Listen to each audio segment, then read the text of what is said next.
तो डरना क्या, अब प्यार किया तो डरना क्या, डरना क्या, डरना क्या प्यार।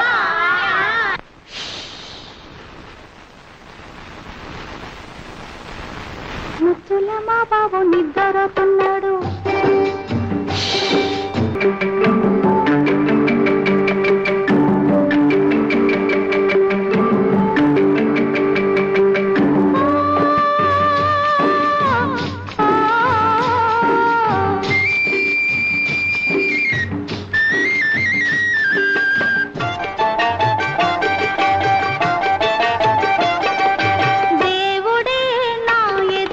నిలబడితే ఏమి కావాలి తల్లి అని అడిగితే, దేవుడే నా ఎదురుగా నిలబడితే ఏమి కావాలి తల్లి అని అడిగితే, నేనేమని అంటానో తెలుసా, తెలుసా, నీ నీడలో మా వాడు పెరగాలని, నీ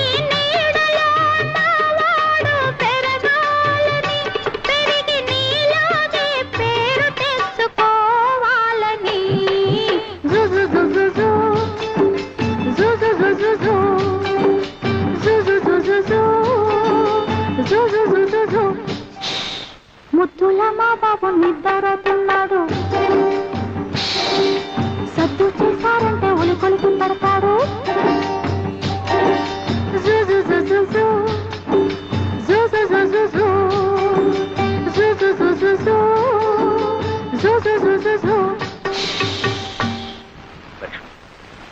బాబు హాయిగా నిద్రపోతున్నాడు. ఎవరో సర్ది చేయకుండా నేను చూస్తాను. కాస్త ఈలోగా తిందుకంటారా? నా సంగతి సరే, బాబుకి ఏమైనా బొమ్మలు తీసుకొచ్చారా? అన్నీ తీసుకొచ్చాను. అయితే సరే. అమ్మో అమ్మో, ఎన్ని బొమ్మలు ఎన్ని బొమ్మలు, ఏనుగులు గుర్రాలు. ఈ బొమ్మల కోసం పొద్దున్న నుంచి ఒకటే ఏడుపు. ఆడుకో నాన్న ఆడుకో. ఈ బొమ్మలన్నీ బాబుకేగా? అన్ని బాబుకే. అయితే సరే. ఏనుగు, ఏనుగమ్మా ఏనుగు, మా ఊరు వచ్చిందేనుగు, ఏనుగమ్మా. ఈ పూట అయినా కాస్త కడుపు నుండి అన్నం తిన్నావా? అయ్యో, వీడు తిన్నిస్తానా? పోరు పెట్టి ఏడుస్తుంటే అన్నం ఎలా సహిస్తుందండి? అప్పటికి దిష్టి కూడా తీశాను. అయితే ఇంకేం, వాడు ఎవడు కానీ బాబు నా చేతికి చవకాస్తాను. పర్వాలేదు, నేను చూస్తానుగా. అయితే సరే, జాగ్రత్తగా తీసుకోండి. పర్వాలేదు.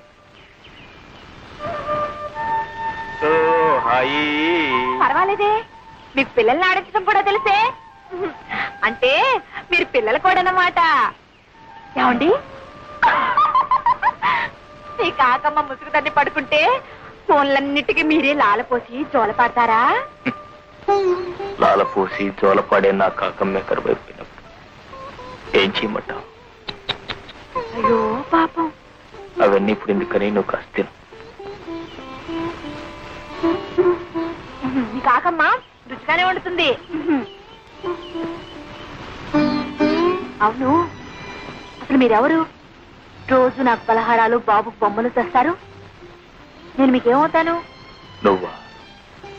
నాకా? గుడికి దీపం ఏమవుతుంది, దీపానికి వెలుగు ఏమవుతుంది? అదే నువ్వు నాకు అవుతావు.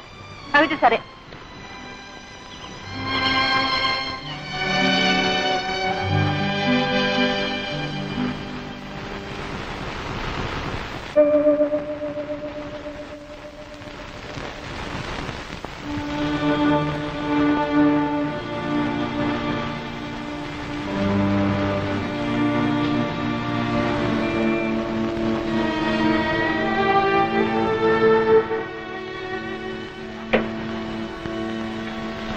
విగ్రహం వచ్చింది బాబు.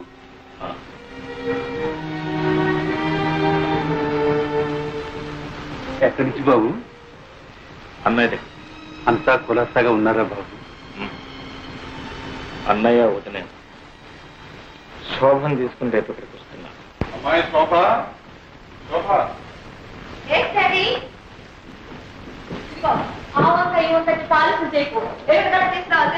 ఏమిటో మా ప్రొద్దునే వాణి కోపడుతున్నాను. ఇదిగో అమ్మా, నీ అమెరికా ప్రయాణానికి కావాల్సిన పాస్పోర్టు వగైరా వగైరా కాగితాలన్నీ నేను. అప్పు త్వరగానే వచ్చేసాయే.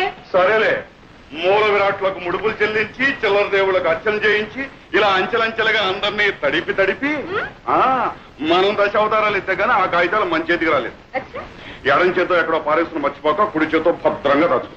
Okay daddy. అమ్మా, శోభ ఇవి అమెరికా వెళ్లాల్సిన జాడీలురా, ఇక్కడే పనులు కొడితే ఎలా? ఏంటి మమ్మీ, చూడమని కొడుకు ఏ పని చేయనివ్వకుండా నా ప్రాణాలు తీసేస్తున్నాడు. అమ్మమ్మ నేర్పిస్తున్నావా? లేదు మమ్మీ, డాడీతో ఆడుకుంటున్నాను. జాడీలతో ఆడుకుంటే అవి పగిలిపోవు. అసలే మన అమెరికా వెళ్ళేది ఇమ్మనంలోనేనా? అవును. అయితే మరి ఇమ్మనంలో చింతక పచ్చడి తీసుకొస్తా. తీసుకెళ్తే ఈ వాసన ముక్కు మూసుకుని యూ పాత చింతక పచ్చడి గెట్ అవుట్ అని మళ్ళీ విసిరి పడేస్తా. అప్పుడు అమ్మమ్మ అయ్యో చింత పచ్చడి, అయ్యో చింత పచ్చడి, నువ్వు ఒకటే బాగా వసపోసి పెంచావు. చూడు ఎలా మాటలు నేర్చుకున్నాడు. వెళ్ళి ఆడుకో. అమ్మమ్మ డాడీ జాగ్రత్త. ఈ అల్లరి రసం విడిచి మమ్మల్ని ఎలా ఉండమంటావే? అందుకే మమ్మీ మిమ్మల్ని కూడా రమ్మంది. ఇది మరీ బాగుందమ్మా. మీ ఆయన భార్య బిడ్డల్ని ఎప్పుడెప్పుడు చూద్దామని తహతలాడిపోతుంటే వెంట ఈ సతి మొదలు కూడా ఎందుకమ్మా? ఆయన తహతలాడేది నా కోసం కాదు డాడీ. ఇదిగో ఉన్నాడుగా ముద్దులు కొడుకు, నో షుగర్. వీడంటూ పుట్టకపోతే ఆయన గారు ఆ దేశంలోనే ఉండి నెలకు రూపాయి ఖర్చు పెట్టి ఓ ఉత్తర ముక్క రాసి పడేసి ఇంతే సంగతులు అనేవారు. ఎవరైనా అంతేనమ్మా. ఇద్దరు ముగ్గురు అయినప్పుడు ఆ మూడో ప్రాణి ఈ ఇద్దరికి ఆరో ప్రాణమై కూర్చుంటుంది. రేపు నువ్వు మాత్రం నీ ముద్దుల కొడుకు దూరం అయితే ఉత్తర ముక్క కాదు, రెక్కలు కట్టుకుని ఎగురొచ్చి వాడి ముందు వాళ్ళు. అమ్మో, బాబుకు దూరంగా ఉండడమే మై గాడ్. ఒక్క క్షణం కూడా ఉండలేను బాబు. అవును, అడవటం మర్చిపోయాను. వాసుకు జాబు రాశారా? టెలిగ్రామే ఇచ్చాను. బాబాయ్కా? ఏమని? రేపే బయలుదేరి వస్తున్నామని. అబ్బా, ప్రయాణానికి పట్టుమని 10 రోజులైనా లేదు, మధ్యలో ఇదే సిల్లి మజిలియా? నాకు బోల్డని పనులు ఉన్నాయి బాబు. ఎన్ని పనులున్నా బాబాయిని కూడా చూసి వెళ్ళటం ధర్మం. వాట్ డాడీ, మేమేదో అమెరికాలోనే పాతుకుపోతున్నట్టు. చూడు, ఈసారి వచ్చినప్పుడు బాబాయ్ దగ్గర 10 రోజులు ఉండి వెళ్తాను, సరేనా? అది కాదమ్మా, నువ్వు వెళ్ళేదేం పక్కూరా, పరాయి దేశం. తమ్ముడు కూడా నేను ఒక్కసారి మనసారా దీవించి పంపితే మాకు సంతృప్తిగా ఉంటుందమ్మా. అవునమ్మా, నాన్నగారి మాట కాదనుకో. ఆల్ రైట్, మీ ఇద్దరు బలవంతం చేస్తున్నారు గనక మీ తృప్తి కోసం అక్కడికి వస్తున్నాను. తీరా అక్కడికి వెళ్ళిన తర్వాత నన్ను ఉండమని బలవంతం చేస్తే నేను అక్కడ ఉండను. I won't stay. ఆ వాతావరణం, ఆయన పద్ధతులు, ఇలా వెళ్ళడం అలా వచ్చేయడం. Okay okay.